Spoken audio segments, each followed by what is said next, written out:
Katie Hunter.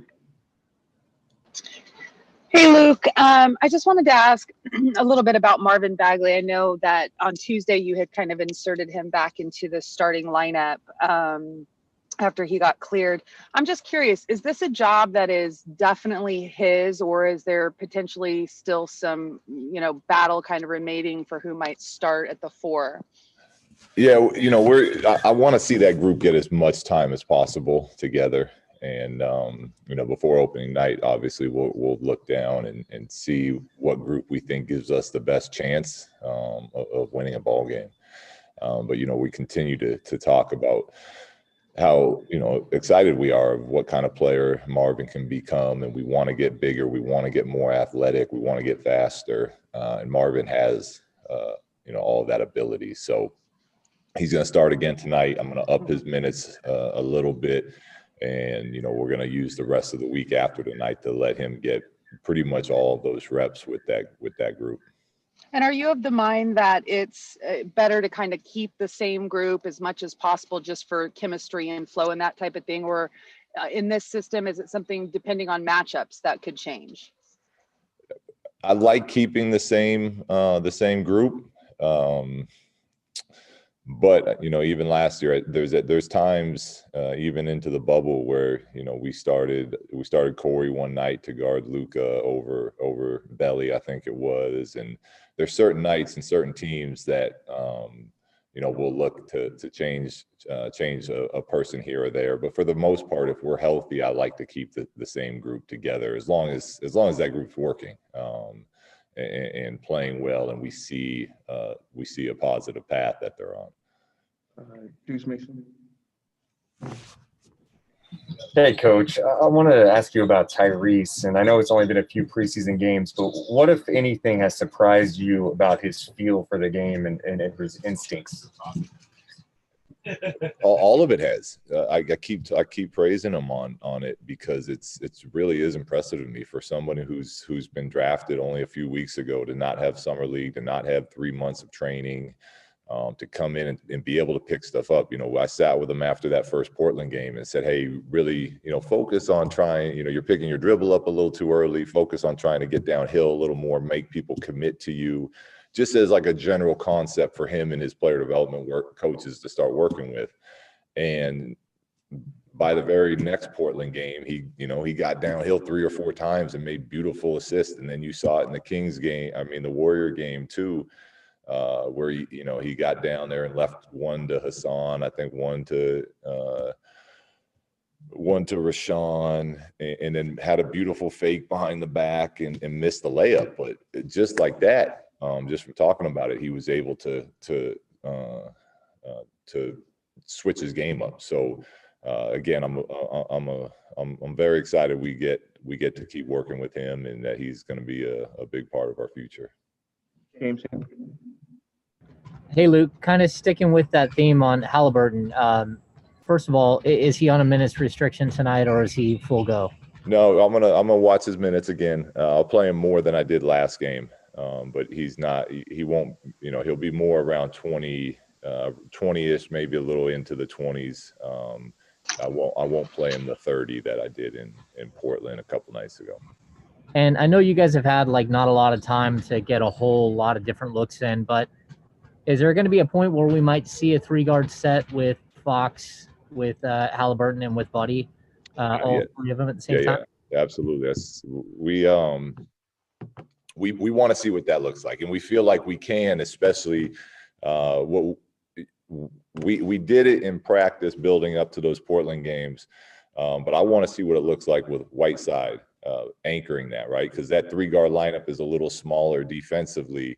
But, how Buddy's been playing defense, and De'Aaron and Tyrese's instincts for getting deflections and steals, if we can do that and be able to funnel it to big Hassan down there when we do get beat, I'm intrigued to see how that looks. Marshall Harris. Hey, Luke, can you just give us maybe a little insight into your thought process as far as the starting unit goes, where it is right now for you, and where maybe it was, at the start of training camp, just what you envision on paper versus how it's played out?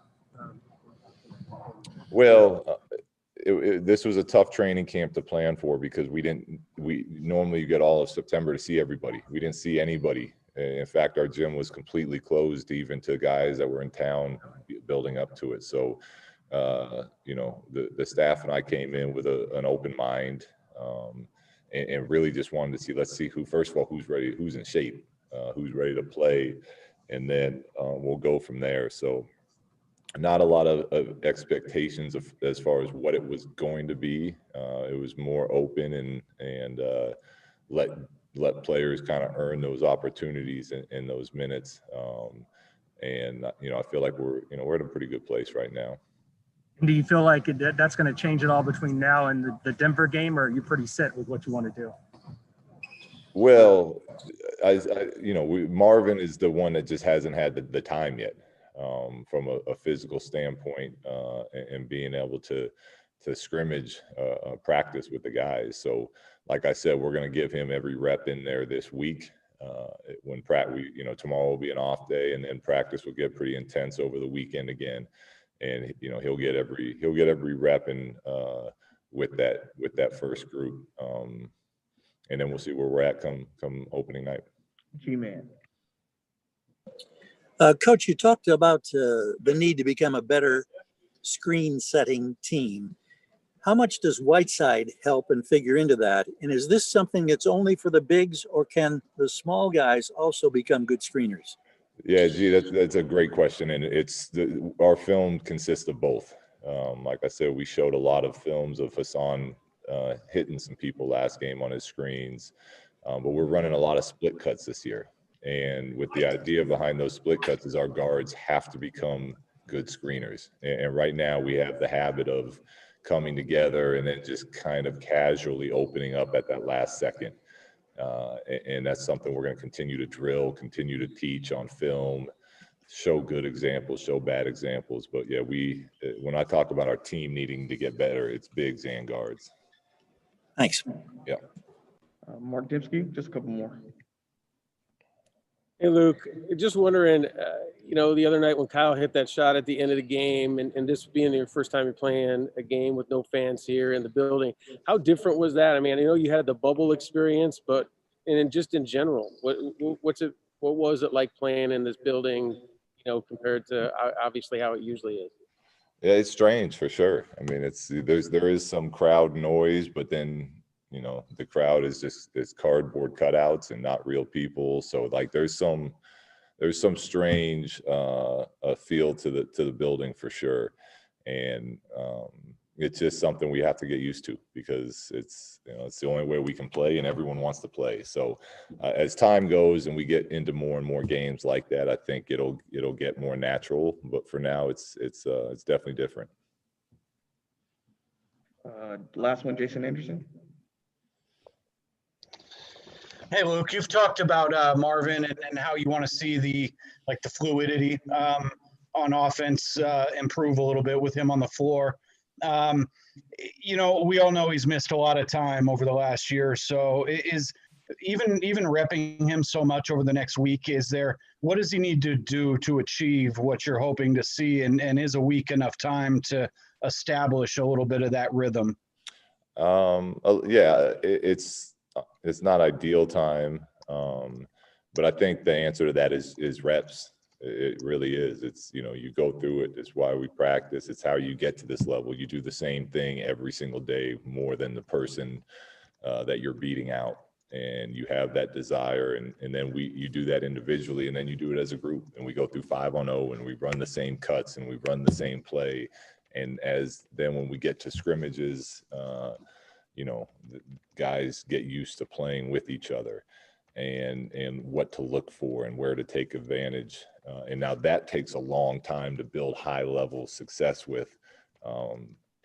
We don't have a long time right now. We do with Marvin for as far as his career is concerned, but the start of the season will be in a week, and I feel confident that with some more time, he's going to look good with those guys. Thanks, Luke. Okay, thank you, Coach. Yeah, thanks, guys. Everyone.